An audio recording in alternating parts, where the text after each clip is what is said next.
오늘은 성령 강림절 9번째 주일이자 또 7월의 마지막 주일이기도 합니다. 이제 우리 다 함께 자리에서 일어나셔서 조용히 기도하심으로 예배로 나아가시겠습니다.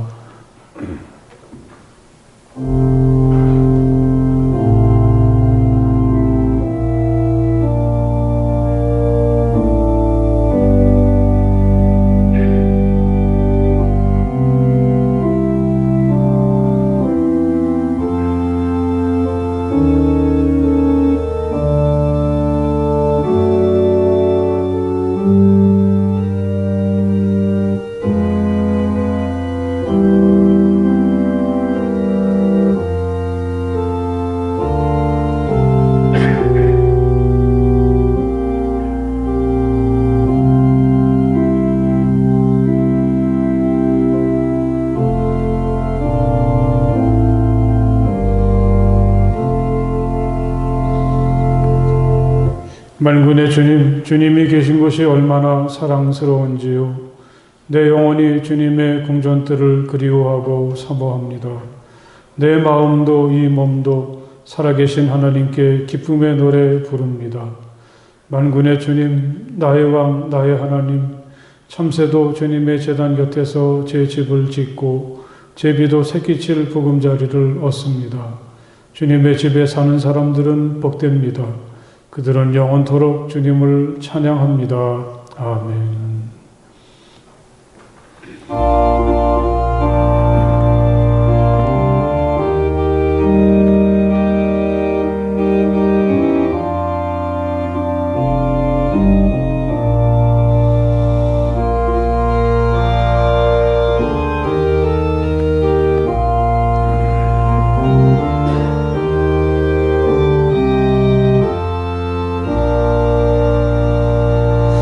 주 하나님 지으신 모든 세계 내 마음 속에 그리워 볼 때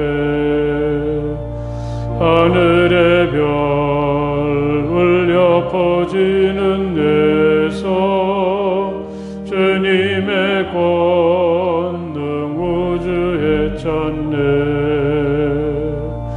주님의 높고 위대하심을 내 영혼이 찬양하네. 주님의 높고 위대하심을 내 영혼이 찬양하네. 숲속이나 험한 산 골짜기에서 지저귀는 저 새소리들과 고요하게 흐르는 시냇물은 주님의 솜씨 노래하도다. 주님의 높고 위대하심을 내 영혼이 찬양하네. 주님의 높고 위대하심을 내 영혼이 찬양하네. 주 하나님 독생자 아낌없이 우리를 위해 보내주셨네. 십자가에 피 흘려 죽으신 주 내 모든 죄를 대속하셨네. 주님의 높고 위대하심을 내 영혼이 찬양하네. 주님의 높고 위대하심을 내 영혼이 찬양하네. 내 주 예수 세상에 다시 올 때 저 천국으로 날 인도하리. 나 겸손히 엎드려 경배하며 영원히 주를 찬양하리라. 주님의 높고 위대하심을 내 영혼이 찬양하네. 주님의 높고 위대하심을 내 영혼이 찬양하네.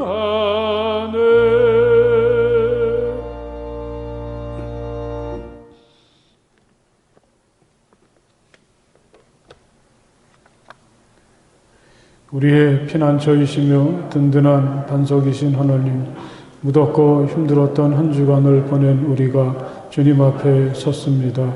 우리를 사랑으로 품어주시며 마음 다해 드리는 예배를 받아 주옵소서.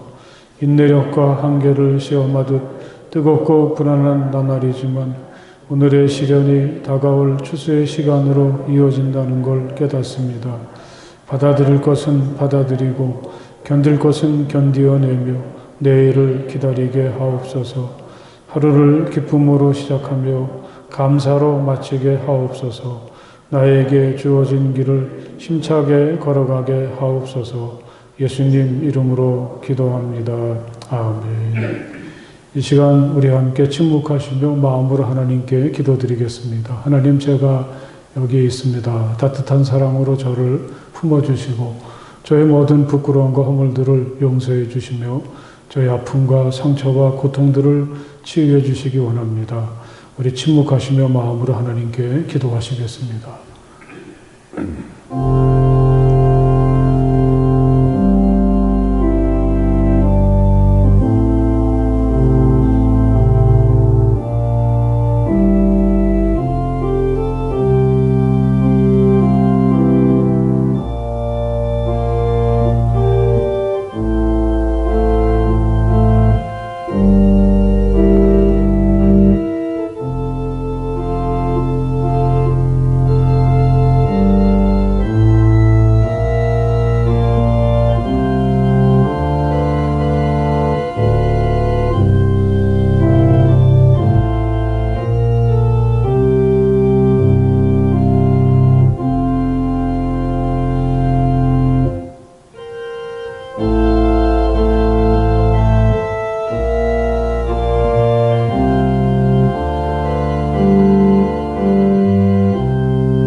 주님께서 당신들에게 복을 주시고 당신들을 지켜주시며 주님께서 당신들을 밝은 얼굴로 대하시고 당신들에게 은혜를 베푸시며 주님께서 당신들을 고이 보시어서 당신들에게 평화를 주시기를 빕니다. 아멘.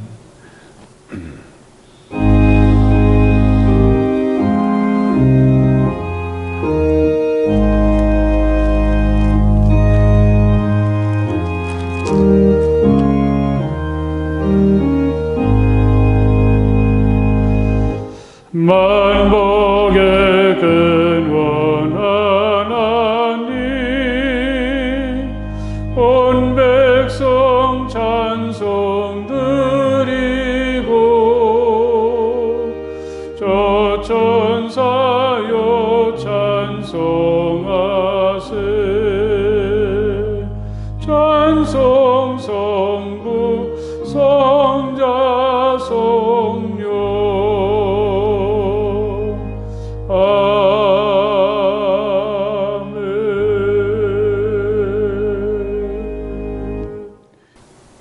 주님을 믿고 의지하는 자들에게 새 힘을 주시는 우리 능력의 하나님, 지난 한 주간도 저희들을 주님의 은혜로 지켜 보호하여 주시고 오늘도 주님을 찬양하며 예배할 수 있도록 이끌어 주신 은혜를 감사드리옵나이다.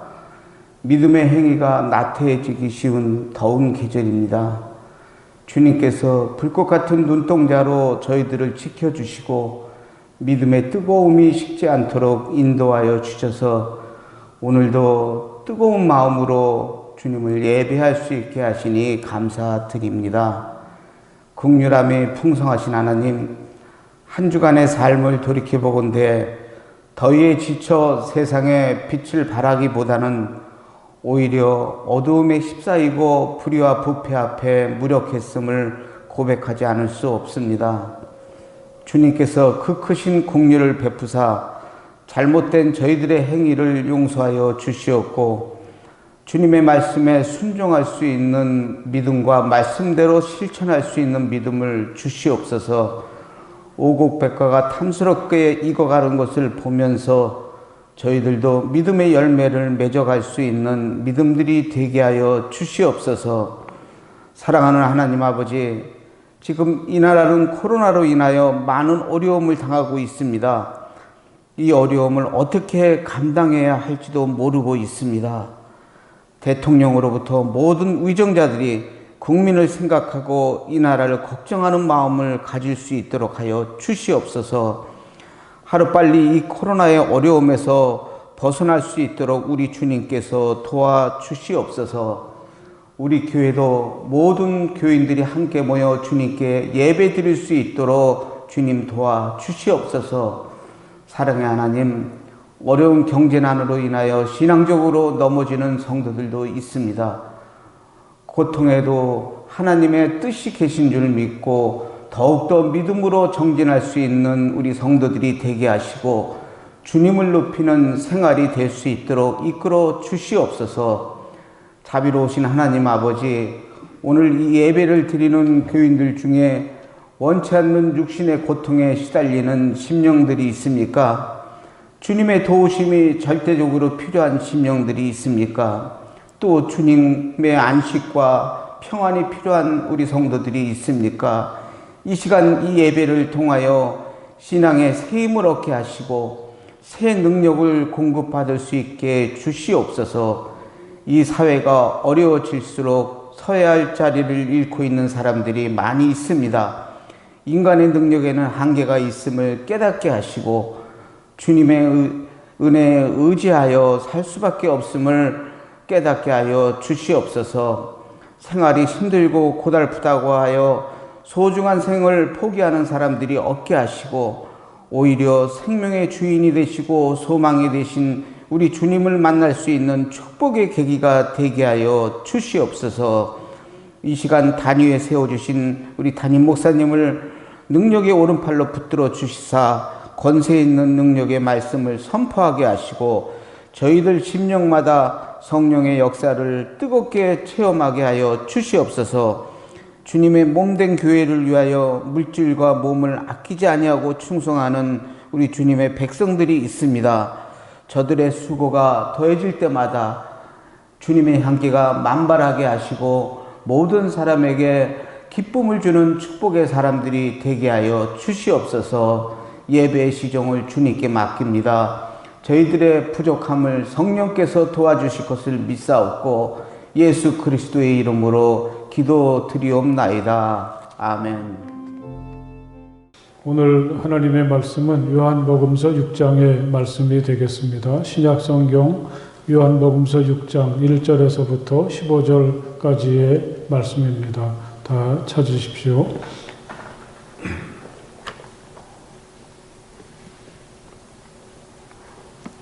이제 제가 봉독하겠습니다. 그 뒤에 예수께서 갈릴리 바다 곧 디베랴 바다 건너편으로 가시니 큰 무리가 예수를 따라갔다. 그것은 그들이 예수가 병자들을 고치신 표징들을 보았기 때문이다. 예수께서 산에 올라가서 제자들과 함께 앉으셨다. 마침 유대 사람의 명절인 유월절이 가까운 때였다. 예수께서 눈을 들어서 큰 무리가 자기에게로 모여드는 것을 보시고 빌립에게 말씀하셨다. 우리가 어디에서 빵을 사다가 이 사람들을 먹이겠느냐. 예수께서는 빌립을 시험해 보시고자 이렇게 말씀하신 것이었다. 예수께서는 자기가 하실 일을 잘 알고 계셨던 것이다. 빌립이 예수께 이렇게 대답하였다. 이 사람들에게 모두 조금씩이라도 먹게 하려면 빵 200데나리온 어치를 가지고서도 충분하지 못합니다. 제자 가운데 하나이며 시몬 베드로와 형제간인 안드레가 예수께 말하였다. 여기에 보리빵 5개와 물고기 2마리를 가지고 있는 한 아이가 있습니다. 그러나 이렇게 많은 사람에게 그것이 무슨 소용이 있겠습니까? 예수께서는 사람들을 앉게 하여라 하고 말씀하셨다. 그곳에는 풀이 많았다. 그래서 그들이 앉았는데 남자의 수가 5,000명쯤 되었다. 예수께서 빵을 들어서 감사를 드리신 다음에 앉은 사람들에게 나누어 주시고 물고기도 그와 같이 해서 그들이 원하는 대로 주셨다. 그들이 배불리 먹은 뒤에 예수께서 제자들에게 이렇게 말씀하셨다. 남은 부스러기를 다 모으고 조금도 버리지 말아라. 그래서 보리빵 5덩이에서 먹고 남은 부스러기를 모으니 12광주리에 가득 찼다. 사람들은 예수께서 행하신 표징을 보고 이분은 참으로 세상에 오시기로 된 그 예언자이다 하고 말하였다. 예수께서는 사람들이 와서 억지로 자기를 모셔다가 왕으로 삼으려고 한다는 것을 아시고 혼자서 다시 산으로 올라가셨다. 아멘. 예, 지난 한 주간도 잘 지내셨습니까? 더위가 너무 심하기도 하고 또 코로나까지 닥쳐서 이 정신을 차릴 수 없고 또 마음의 여유를 가질 수 없는 한 주간을 살고 우리가 다시 하나님 앞에 서 있는데 오늘 이 시간 하나님께서 주시는 특별한 은혜가 이 성전에서 또는 여러분들이 있는 곳에서 하나님을 예배하는 모든 분들에게 넘치시기를 간절히 바랍니다. 할렐루야. 옆에 계신 분들하고 참 반갑습니다. 함께 인사를 나눠보십시오. 이렇게 무더위 속에서 또 이 코로나 때문에 오랜 시간 고통을 겪으면서 마음속에 아주 그런 근거가 있는 것은 아니지만 어렴풋이 가지는 기대가 있다면 오늘 우리가 겪는 어려움이나 고통들이 헛되지는 않을 것이다. 그런 기대를 하게 됩니다. 여러분, 무엇이든지 쉽게 주어지는 것은 없지 않습니까? 또 가치가 있고 소중한 것들은 또 그만큼의 대가를 필요로 하죠. 겉으로 드러나는 것은 없다고 할지라도 아마 우리들에게 이런 어려운 시간을 잘 견디고 나면 그런 자신감은 남아 있을 것 같습니다. 그때에도 버텼는데 난 잘 해낼 수 있을 거야. 이런 생각 말이죠. 인생 백신을 맞는다. 오늘이란 시간을 이렇게 받아들이면 어떻겠습니까? 앞으로 어떤 어려움이 와도 견딜 수 있는 백신을 나는 지금 맞고 있는 거다. 그런 생각 말이죠. 오늘 같은 날에는 큰 것을 기대하고 생각하기보다는 주어진 현실 안에서 작은 것에서 이 기쁨이나 위안을 찾는 것이 더 좋지 않겠습니까? 제 절친 중에 천안 근교에서 교회를 섬기는 목사가 있습니다. 농사에 깊이 빠져서 가끔씩 씨앗을 심는다든지 열매가 보일 때, 또 열매가 다 자라서 딸 때가 되었을 때 사진을 찍어서 보냅니다. 얼마 전에는 감자를 수확했다고 사진을 올렸기에 좀 보내라 그랬더니 하는 말이 와서 캐가라. 아주 건방지기 이를 데 없죠. 며칠 전에도 토마토며 수박이며 오이 호박이 매달린 사진을 보내며 자랑하기에 그림의 떡 그렇게 한마디 해 주었습니다. 그런데 그 사모님이 다쳤다는 소식을 듣고 위로 삼아 길을 나섰습니다. 그는 멀리서 뜨거운 날 친구들이 온다고 수박 하나 미리 따서 냉장고에 넣어 두었습니다. 거실에 앉아 있는데 그 수박을 꺼내옵니다. 그리고 칼로 그걸 자르는데 무척 심각합니다. 이게 첫 수박이라는 거죠. 잘 익지 않았으면 어떡하나 걱정하면서 수박을 잘랐더니 속이 정말 새빨갛습니다. 그걸 보고 그 친구가 기뻐하는데 근래에 그렇게 밝은 모습을 본 적이 없습니다. 그 수박이라고 해봐야 시장에 내놓기도 어려운 아주 조그만 건데 그게 뭐라고 그렇게 기뻐하는지 생각해 보면 요즘 같은 때는 이런 작은 기쁨이 우리를 행복하게 하는 것 같습니다. 연세대학교에서 그 외국인들을 진료하는 일을 담당하는 그 인요한 교수를 여러분 잘 아시죠? 선교사의 가정에서 한국에 와가지고 어렸을 때부터 한국에서 자라난, 그래서 어떻게 보면 파란 눈에 아주 한국인이라고 할 수 있는데, 그분이 어떤 글에서 미운정을 이야기한 적이 있습니다. 우리에겐 그런 느낌이 있는 거죠. 싸우면서 친해지고 정든다고 할까요? 서양인으로서 그가 한국에서 생활하면서 느꼈던 우리만이 가지고 있는 독특함입니다. 이 미운정이란 말은 도저히 영어로 번역을 할 수가 없다고 하고 또 그들에게 도무지 설명을 할 수가 없다고 합니다. 오늘 같은 때엔 또 미운정이란 말도 또 생각하게 되죠. 모두가 힘들어서 이 따뜻한 말 한마디 건네기도 힘들고 어떤 때는 함께 한다는 것이 짜증이 나고 귀찮을 때도 있지만 다시 생각해 보면 함께 하고 있다는 것이 우리에겐 위로가 되고 힘이 되지 않습니까? 늘 그 자리에 있어서 새로울 것도 없고 당연한 사람들이지만 한편으로 또 그런 사람들을 고마워하고 함께하는 기쁨을 찾는 것도 오늘을 잘 견딜 수 있는 좋은 방법이라고 생각합니다. 오늘 우리가 함께 읽은 이 요한복음서의 말씀은 아마 낯선 분이 그다지 많지 않을 것입니다.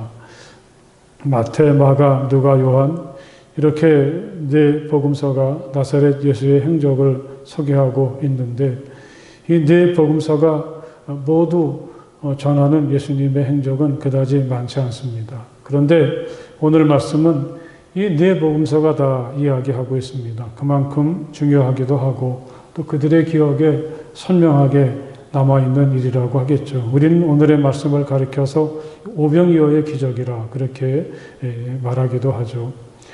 이 요한복음서의 관점은 좀 독특합니다. 이 마태, 마가, 누가 이 세 공간복음서가 대부분 예수가 아무것도 없는 빈들에서 이 빵 5개와 물고기 2마리로 이 남자만 해도 5,000명을 먹이시고 또 부스러기를 모아보니까 12광주리가 되었다고 그날 거기에 있던 사람들이 배부르게 먹게 된 이야기만 하고 있는데 요한복음서는 6장 전체를 통해서 그 다음날 다시 배가 고프게 되어서 예수를 찾아왔던 사람들의 이야기도 이어서 전하고 있고 어떤 면에서 보면 그것도 굉장히 중요한 의미를 가진다고 하겠습니다. 그래서 우리는 그 요한복음서의 흐름을 따라서 오늘은 예수가 그를 찾아온 사람들을 배부르게 먹이신 이야기를 나누고 이 다음 주일에는 다음 날 있었던 이야기를 이어서 읽으려고 합니다. 그 뒤에 예수께서 갈릴리 바다 곧 디베랴 바다 건너편으로 가셨다. 오늘 이야기를 사도 요한은 이렇게 시작을 하는데 아마 이 부분도 다른 공간복음서와는 좀 다르다고 하겠습니다. 다른 복음서에서는 예수와 제자들이 몰려드는 사람을 피하기 위해서 배를 타고 한적한 곳으로 가셨다고 하는데 요한복음서에서는 그 뒤에 이렇게 말하면서 오늘의 말씀 앞에 소개한 어떤 이야기와 오늘의 말씀을 연관짓고 있습니다. 아마 앞에 있었던 일이란 5장에 나오는 그 예루살렘에 가셨던 예수가 베드자다, 옛날 성경에는 베데스다라고 하는 연못에서 물이 동하기를 기다리고 있었던 그 38년 된 병자를 고치신 이야기가 나오죠. 그런데 공교롭게도 그날은 안식일이었습니다. 유대인들은 그걸 가지고 트집을 잡았고 예수는 조금도 뒤로 물러서지 않았습니다. 내 아버지께서 이제까지 일하고 계시니 나도 일한다라고 하시며 그들에게 당당하게 맞서시죠. 그러자 유대인들은 예수가 하나님을 감히 자기 아버지라고 부른다며 예수를 죽이려고 합니다.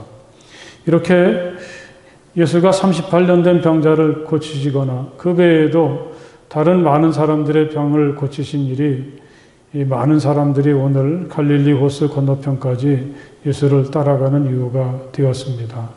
오늘 2절의 말씀을 보면 큰 무리가 예수를 따라갔다. 그것은 그들이 예수가 병자들을 고치신 표징을 보았기 때문이다. 하지만 우리는 이게 전부가 아님을 그 뒤에라는 말씀, 또 전에 어떤 일이 있었는가를 생각해 보면 이게 전부가 아니라는 사실을 짐작하게 되죠.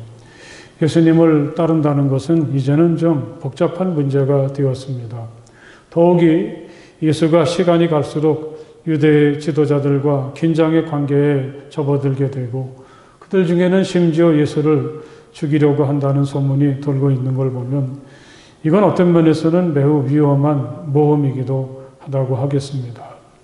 이제 이 유대 사람들의 사회에서 나사렛 예수를 좋아하고 그분을 따르려고 한다는 것은 어떤 위험이 내포된 길을 선택하는 것이고 자기도 예수처럼 다른 사람들, 특별히 유대 사회를 움직이고 있는 힘있는 사람들과 대립하는 것을 선택하는 것이기도 하고 어떤 때에는 고통이나 압박도 감수해야만 하는 일이 되어버렸습니다.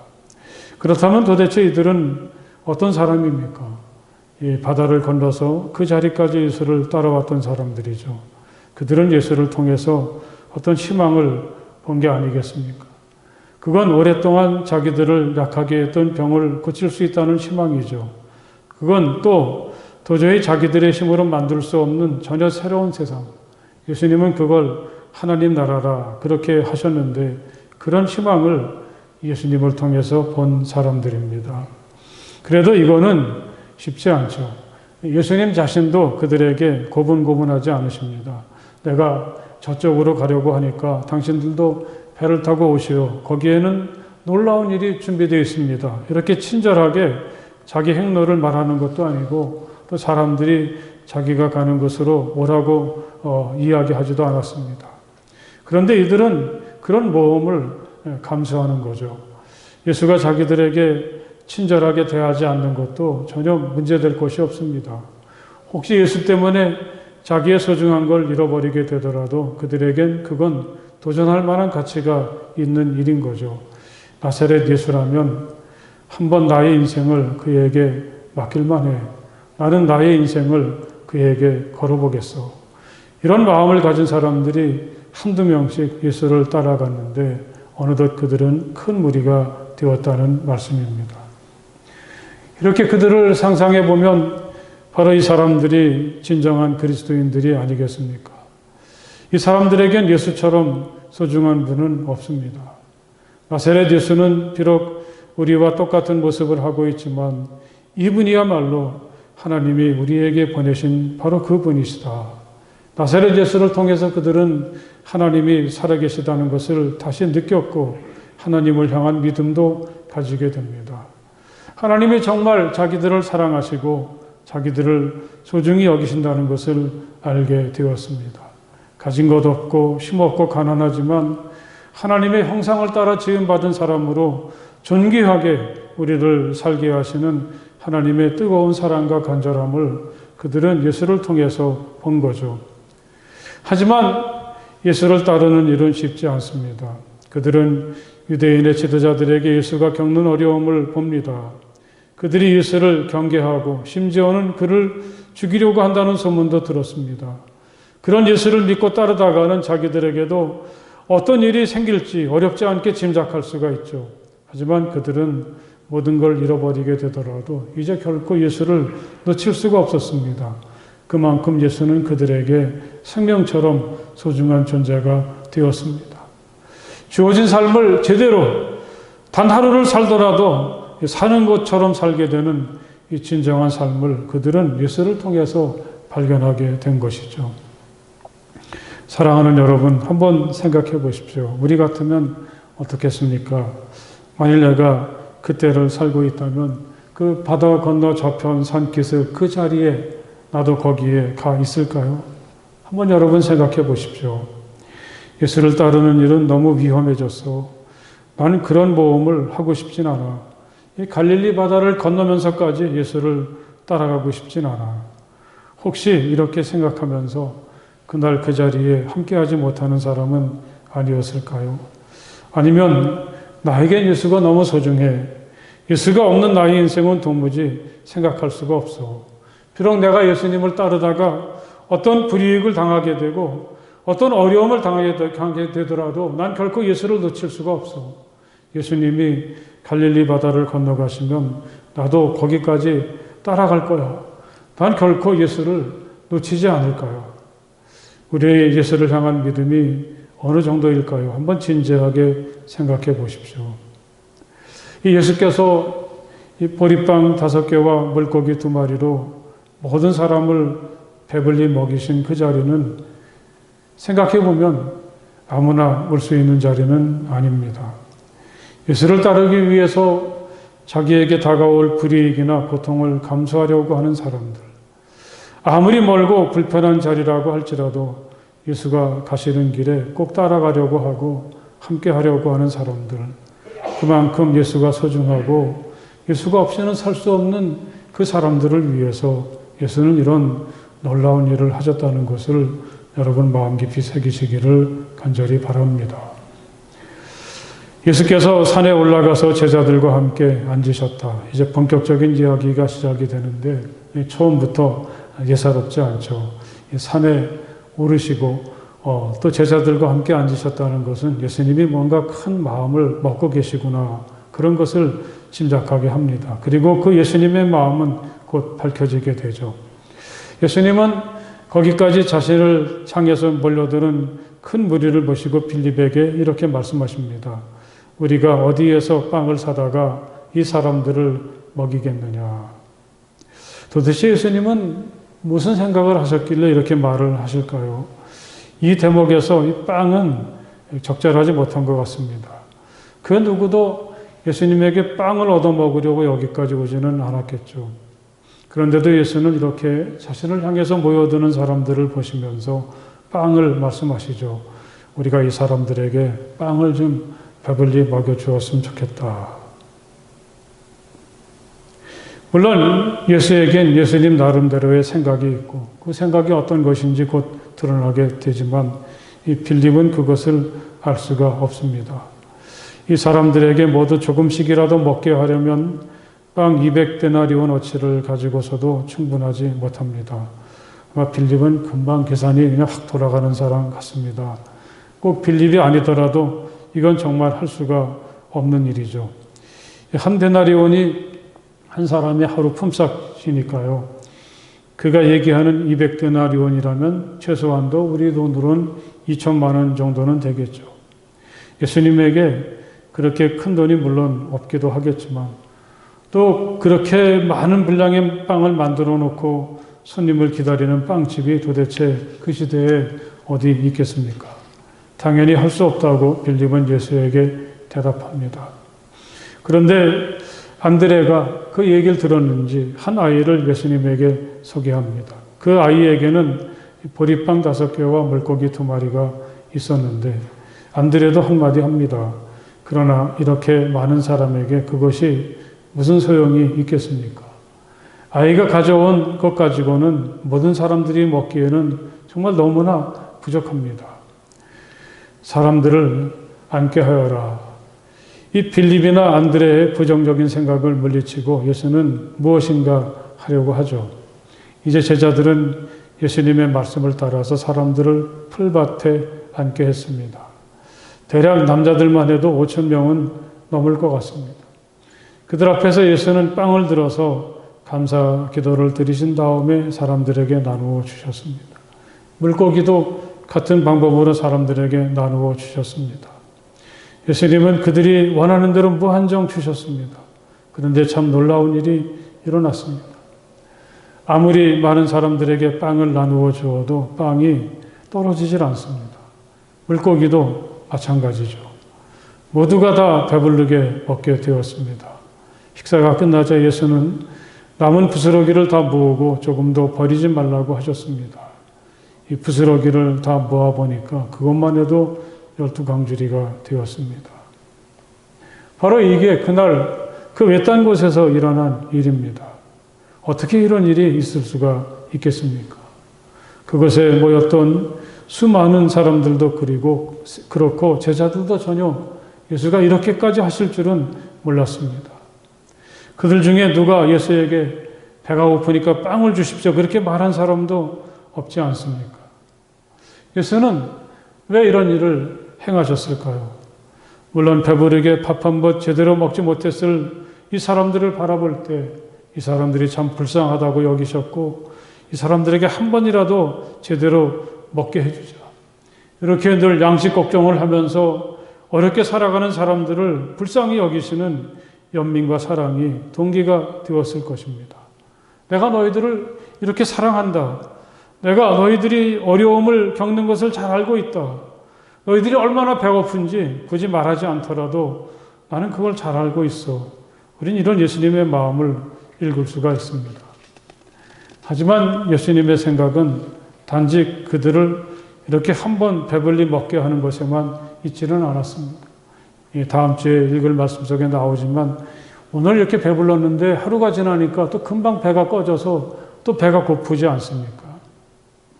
예수님은 이렇게 외딴 곳에서 그들을 배부르게 먹게 하심을 통해서 그들이 좀 깨닫고 그들의 믿음이 좀 더 높아지기를 바라는 마음이 있는 거죠.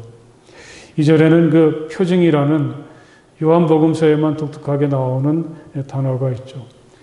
이 병자를 고치시는 행위가 예수가 하나님이 보내신 분이라는 사실을 나타내는 표징이라면 오늘 이렇게 많은 사람들을 아주 작은 것 가지고 배불리 먹이시는 이 일을 통해서도 예수가 드러내시고 말씀하시려는 게 있다는 거죠. 우리는 이 말씀을 곰곰이 이렇게 상상을 해볼 때 여기서 오늘 그 사람들이 있는 자리가 옛날 이스라엘의 광야와 다르지 않다는 것을 깨닫게 됩니다. 그들의 조상들도 광야를 지날 때 늘 배부르게 먹지 않았습니까? 그리고 그렇게 하신 분이 바로 하나님이셨습니다. 이스라엘은 어디를 가든지 아침에 일어나서 들러나가 보면 밤사이에 만나가 내려 있습니다. 그들은 그것을 거두기만 하면 됩니다. 자기에게 필요한 만큼 말이죠. 아마 그날 그 자리에서 예수님이 주시는 빵과 물고기를 먹는 사람들은 누구나 다 그 생각을 했을 것입니다. 옛날에 우리 조상도 이랬을 거야. 아무것도 없는 광야였는데 하나님께서 주시는 양식으로 하루하루 배부르게 먹었겠지. 그런 말이죠. 여러분, 이 일을 통해서 예수님이 드러내시고자 하는 표징이 있다면 그건 당연히 우리의 배고픔을 아시고 먹을 양식을 넉넉히 내려주시는 예수님이십니다. 여러분, 우리 모두에게 이런 믿음과 확신이 있기를 간절히 바랍니다. 도대체 누가 우리를 먹이고 우리의 삶을 책임지는 건가요? 그분이 바로 우리가 믿는 하나님이 아니십니까?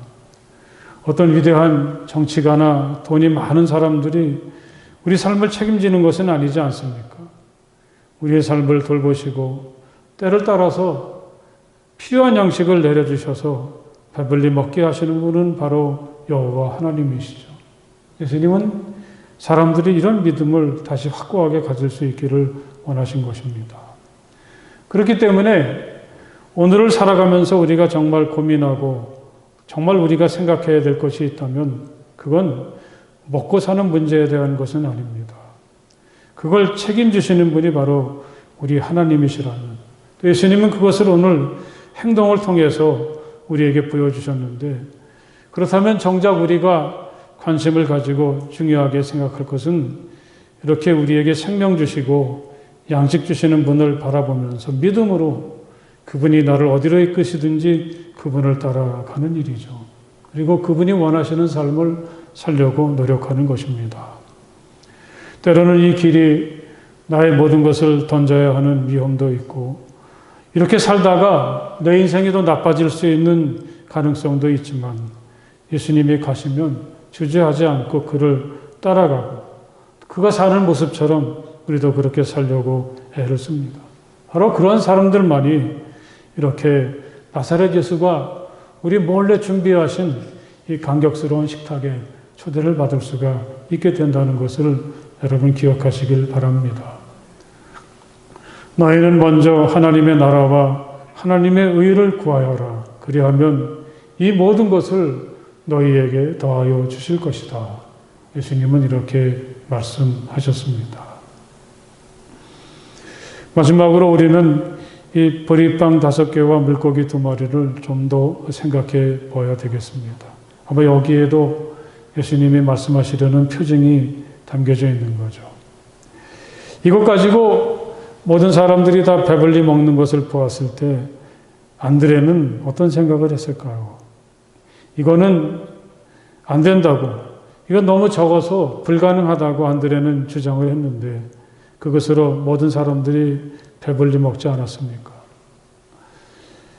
오늘을 살고 있는 우리도 또 다른 안드레가 아닙니까? 그것이 무슨 소용이 있겠습니까? 이런 마음으로 살 때가 우리는 얼마나 많습니까? 내가 정말 하고 싶은 일이 있고 또 살고 싶은 삶이 있지만 그러기엔 나는 너무 힘이 약하고 가진 것이 없는 것 같습니다. 이 빵 5개와 물고기 2마리는 우리의 현실을 말한다고 하겠습니다. 너무 적습니다. 지금 내가 가진 것으로는 아무것도 할 수 없을 것 같습니다. 그런데 예수는 그것만 있어도 충분하다고, 얼마든지 해낼 수 있다고 우리에게 말씀하십니다. 오늘 이야기를 곰곰이 생각해 보면 지금 내게 주어진 것, 지금 내가 가진 것이 많고 적은 것은 별로 큰 문제가 되지 않습니다. 이걸 어떻게 받아들이고 어떻게 생각하는가, 이게 중요한 거죠. 비록 내 오늘의 현실이 만족하지 못하고 내가 가진 것이 적어도 이것이 하나님께서 내게 믿고 맡겨주신 것이다, 그렇게 받아들일 때 우리는 예수님처럼 그렇게 할 수가 있습니다. 사랑하는 여러분, 나는 너무 부족하다고 또 힘이 없다고 주저하지 말고 여러분들이 하고 싶은 것, 여러분들이 살고 싶은 삶을 일단 시작해 보십시오. 할렐루야. 우리는 가진 것이 너무 적고 내가 너무 부족해서 난 아무것도 할 수 없어, 그렇게 생각하지만 예수님은 그것 가지고 묵묵히 무엇인가를 해내지 않으셨습니까? 하늘을 우러러 감사하시고 또 하나님의 이름으로, 하나님의 사랑으로 그것을 나누려고 할 때 거기에 하나님의 은혜, 하나님의 능력이 임하게 되었습니다. 우리가 바로 빵 5개와 물고기 2마리이기도 하죠. 여러분, 우리는 결코 부족하지도 않고 약하지도 않습니다. 내가 혼자라면 난 아무것도 할 수 없겠지만 여러분, 내가 주님의 손길에 붙잡히게 될 때, 주님이 원하시는 대로 쓰임받을 때 바로 내가 모든 사람들을 배부르게 하고 기쁘게 하고 만족스럽게 하고 더 놀라운 믿음으로 초대하는 그 일을 할 수 있다는 것, 오늘 이 아침 다시 한번 마음속에 새기시기를 주님의 이름으로 간절히 축복합니다. 할렐루야. 우리 기도하시겠습니다. 하나님, 감사합니다.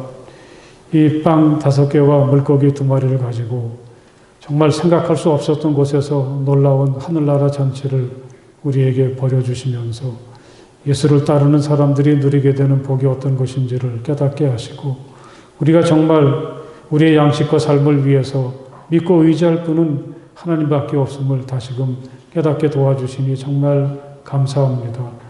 하나님께서 이렇게 우리를 먹여주시고 입혀주셔서 여기까지 왔지만 아직도 우리들은 무엇을 먹고 마실까, 여기에 얽매여서 벗어나지 못하고 있습니다. 믿음의 사람답게 하나님이 기뻐하시는 일을 꿈꾸며 살아가는 우리가 되게 하여 주시옵소서. 오늘 우리들 자신이 이 보리빵 5개와 물고기 2마리처럼 심히 미약하고 너무나 부족해서 아무것도 할 수 없다고 생각하지만 예수님은 바로 이것을 가지고 놀라운 일을 행하신 것을 저희들이 기억합니다. 우리에게 예수님과 같은 믿음을 허락하여 주시옵소서.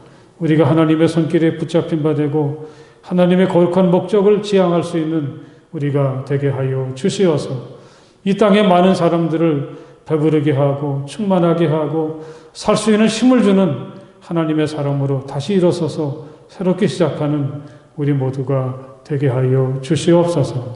예수님 이름으로 간절히 기도드렸사옵나이다. 아멘.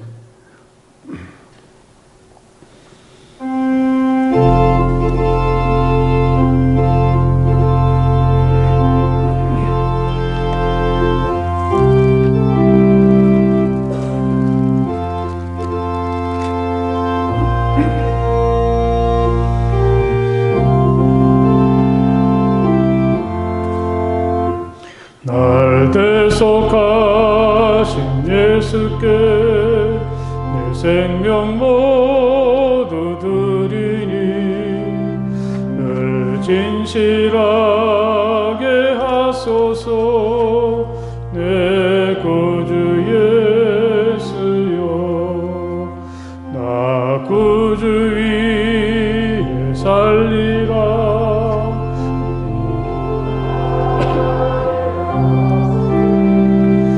내 갈 길 인도하소서. 내 구주 예수여.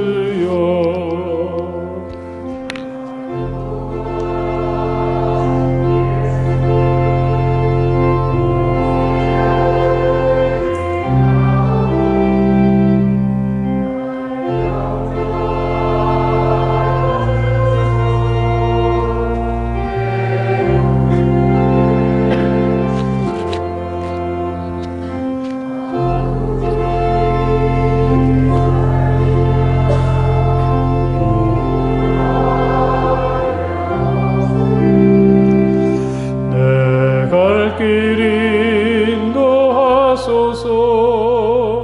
내 구주 예수여, 주 십자가에 달리사 날 자유하게 했으니 내 몸과 마음을 주 위에 다스게 하소서. 나 구주 위에 살리라. 내 기쁨 한량 없으리. 내 갈 길 인도하소서. 내 구주 예수여.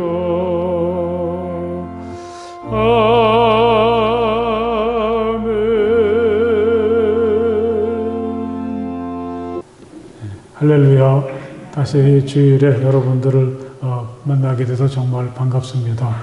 이곳에서 예배하는 우리 성도들, 또 가정이나 있는 곳에서 영상을 통해 예배드리는 모든 분들에게 하나님의 특별한 사랑이 충만하시기를 간절히 바랍니다. 우리 옆에 계신 분들하고 사랑하고 축복합니다. 함께 인사해 보십시오. 사랑하고 축복합니다. 교회 소식을 잠깐 나누겠습니다.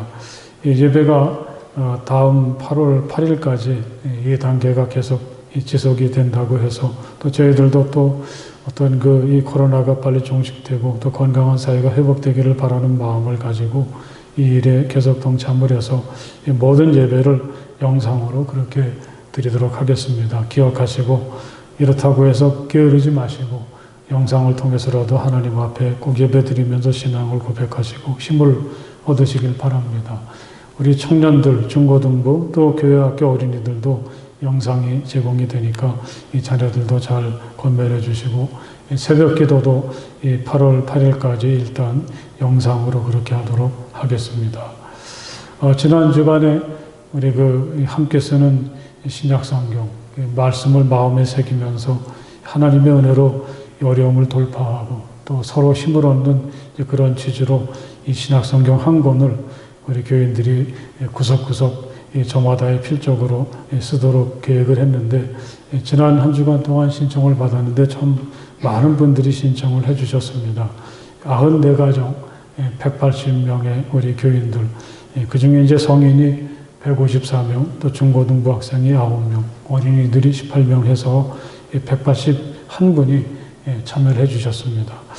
감사를 드리고, 또 혹시라도 그동안 잘 몰라서 못하신 분들은 오늘까지 말씀해 주시면 아마 가능할 것 같습니다. 성령님을 통해서든지 전도사님께 직접 연락을 하시면 되겠고요.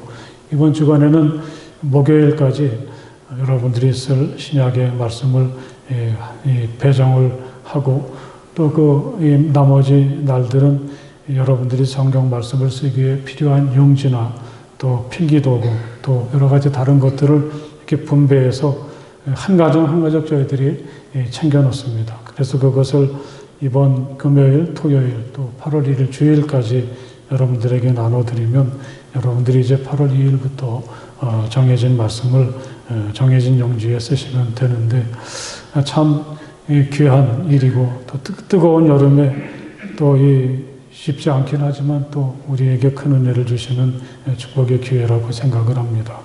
이 모든 일들이 잘 진행이 될 수 있도록 기도하시고 또 같이 잘 협조해 주실 것을 부탁드리고 특별히 이것을 분배할 때 우리 속장님들이나 인도자들의 도움이 좀 많이 필요할 것 같은데 여러분들의 도움을 청할 때 함께 해주셨으면 정말 감사하겠습니다.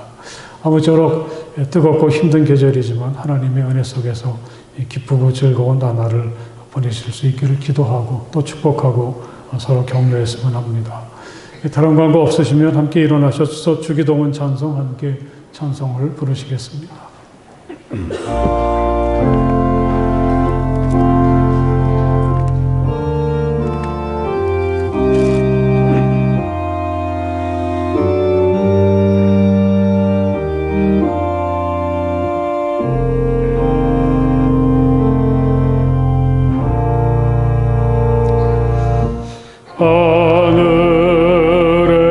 하늘에 계신 아버지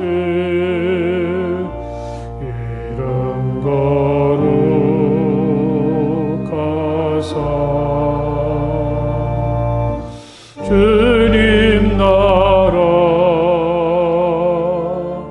임하시고 뜻이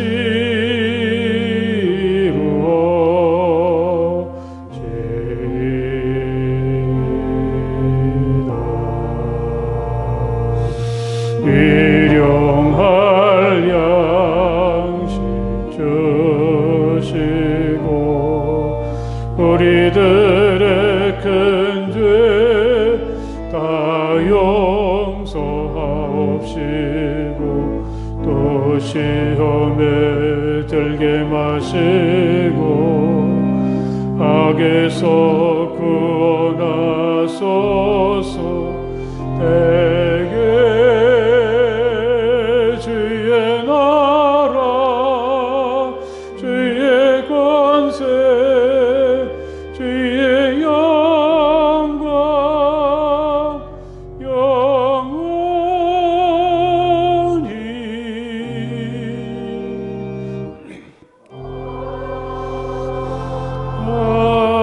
아멘.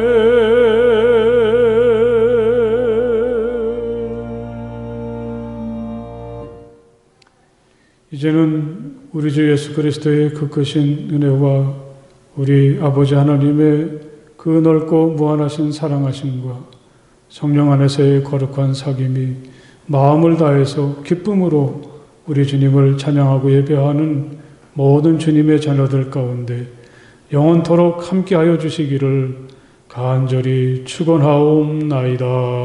아멘.